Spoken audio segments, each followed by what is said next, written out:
This is Mac OS Ken. Apple keeps its diversity, equity, and inclusion initiatives. Another round of will they, won't they in Indonesia. And catching up on Apple's fabled North Carolina campus. It is Wednesday, the 26th of February, 2025.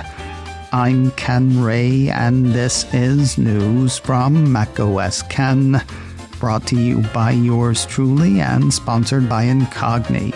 Take your personal data back and get 60% off an annual plan with code MacOSKen at incogni.com/MacOSKen. This show is also supported by people like you, patrons through Patreon. Find out more and add your support at patreon.com/MacOSKen. Did Apple take a stand or just stand on its diversity, equity, and inclusion programs at Tuesday's shareholders meeting? Both Call to Mac and 9 to 5 Mac said the company and its CEO Tim Cook doubled down on the programs, but that feels like an oversell. As had been reported, a right-leaning organization asked shareholders to consider abolishing Apple's inclusion and diversity program, policies, department, and goals. Apple 3.0 ran the text of the request and Cook's response that had the group arguing that diversity, equity, and inclusion discriminates on the basis of race, sex, and other demographic categories in ways that are illegal and immoral. They argued that even when it's not illegal, diversity, equity, and inclusion divides employees and other stakeholders on the basis of race and sex in ways that increase division and hostility rather than to foster inclusivity and unity. And they argued that diversity, equity, and inclusion is based on feels, which this org feels is wrong, especially with the Trump administration's push for its Department of Justice to root out illegal discrimination being carried out in the name of diversity, equity, and inclusion. And Tim Cook let them have it with both barrels, -1.5 barrels. Quoting the meat of his message, "We've never had quotas or targets for Apple. Our strength has always come from hiring the very best people and then providing a culture of collaboration, one where people with diverse backgrounds and perspectives come together to innovate and create something magical for our users time and time again. Our unique culture enables us to create the best products and services in the world.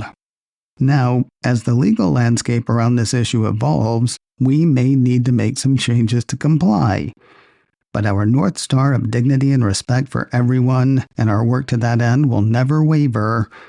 We'll continue to work together to create a culture of belonging where everyone can do their best work, and we'll remain committed to the values that have always made us who we are."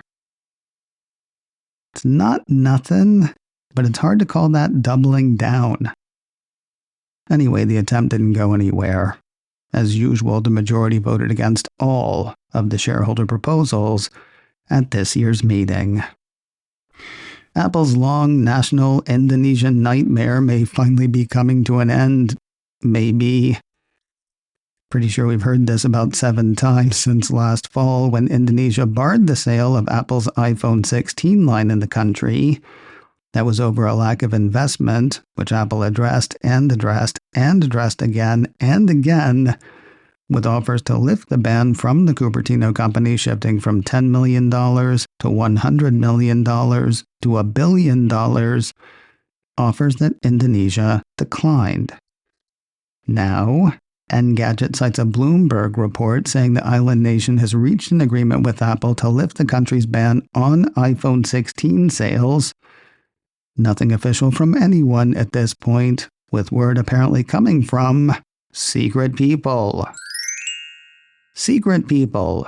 They're just like real people. Or are they?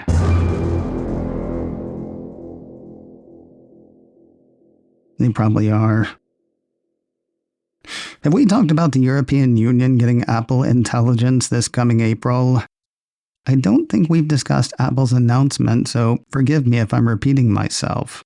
A piece from my download blog hit me to a short blurb posted by Apple on Friday. That blurb outlined the new languages coming for Apple Intelligence, something I know we have discussed.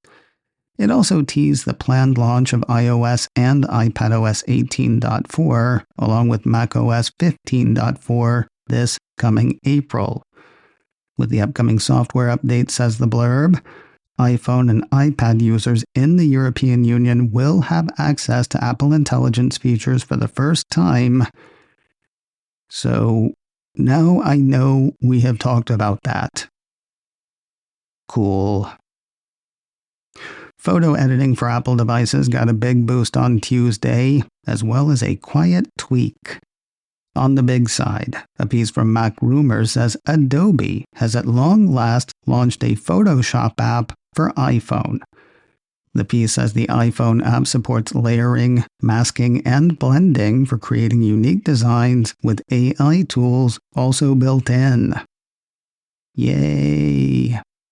The Tap Select tool allows for quick removal, recoloring, or replacement of parts of an image, and the spot healing brush can eliminate distractions from images.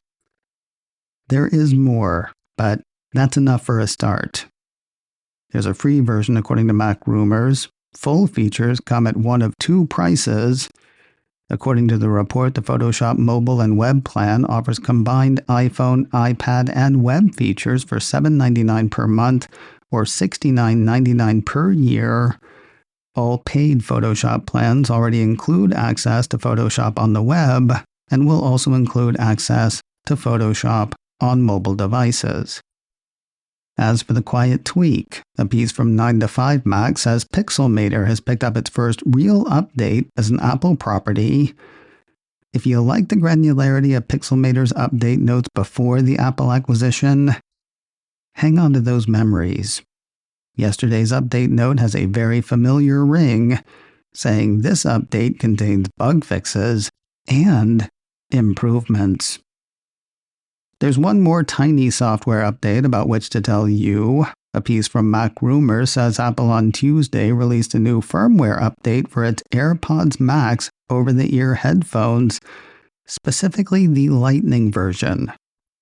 No word on what's in the update, though given the age of the device in question, the site figures it brings bug fixes and other minor improvements. Mac Rumor says you can install the update by putting the headphones in Bluetooth range of an iPhone, iPad, or Mac connected to Wi-Fi, plugging the headphones into charge, and waiting. It can take as long as 30 minutes for firmware to update, according to the report. Or you can just trust that it will happen at some point. More news in a moment, but first a word from today's sponsor, Incogni, helping you take back your personal data. Incogni works to get your personal data away from data brokers, organizations that gather and package as much information about you as they can find, then sell it to other organizations. They sell to advertisers, they sell to insurance companies, they sell to other data brokers who make an even bigger file all about you. Sounds unstoppable, yet Incogni works to stop it. They reach out to data brokers on your behalf, requesting the removal of your personal data, dealing with any broker objections, and doing it over and over again. If your info pops on a site that had it removed, Incogni is ready with another removal request. Their work saves you time and gives you peace of mind. Two things I love about Incogni's service. Let them work for you.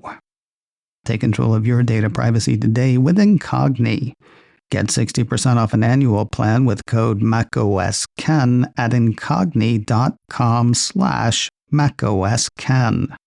That's a great savings, and it comes with a 30-day money-back guarantee. INCOGNI. Get 60% off an annual plan with code MacOSKen at incogni.com/MacOSKen. Interesting follow-up to yesterday's macOSKen. Well, interesting to me anyway. I had talked here yesterday about Apple's commitment in 2018 to building a new campus in Austin, and the company's commitment in 2021 to build a campus in North Carolina's Research Triangle. After Apple's $500 billion investment announcement on Monday, folks in North Carolina had questions, specifically folks at one of the state's newspapers, the Charlotte Observer. Perhaps the key takeaway? While it has been 4 years with next to no movement, Apple's got tons of time left on the clock. While the paper says Apple committed to building a $552 million campus in April of 2021, that agreement gives Apple until the end of 2031 to spend a minimum of $497 million toward the project. Additionally, the company asked last year for a 4-year pause on the Research Triangle plans, though the status of that request is unclear. There's a lot more to the story, including how many people Apple currently employs in the region and what sorts of offices it already occupies. You can read the story either on the site for the Charlotte Observer or on Apple's Stocks app. Apple's taking its developer news to social media. Which platform do you think? Blue Sky, Mastodon, Facebook, the other Hell site? All right, put your hands down. TechCrunch says as part of its efforts to further invest in the Chinese market, Apple announced this week that it's bringing its Apple Developer Service to China's WeChat app. The service includes news, announcements, and other upcoming activities for members of the developer community, which have typically been offered via Apple's website and its own developer app. I really thought it was going to be Mastodon never. And finally today, if you're looking for a way to pass the time that doesn't sound relaxing, get thee to a television. Or something with access to Apple TV+. Hitting the Cupertino streamer today, Berlin ER. This is the German language drama about the young doctor who moves to Berlin to manage an underfunded, understaffed, and overworked emergency room after her life in Munich kind of craters. Wheeling in now, the first 2 episodes are up today on Apple TV+. macOS Ken, brought to you by me and sponsored by Incogni. Get 60% off an annual plan with code macOSKen at incogni.com/macOSKen. This show is also supported by people like you, patrons through Patreon. Find out more and add your support at patreon.com/macOSKen. Advertising handled by Backbeat Media. Online at backbeatmedia.com. You can reach me a couple of ways. Info at macosken.com or call 716-780-4080. Until next time, that is news from macOS Ken. I'm Ken Ray.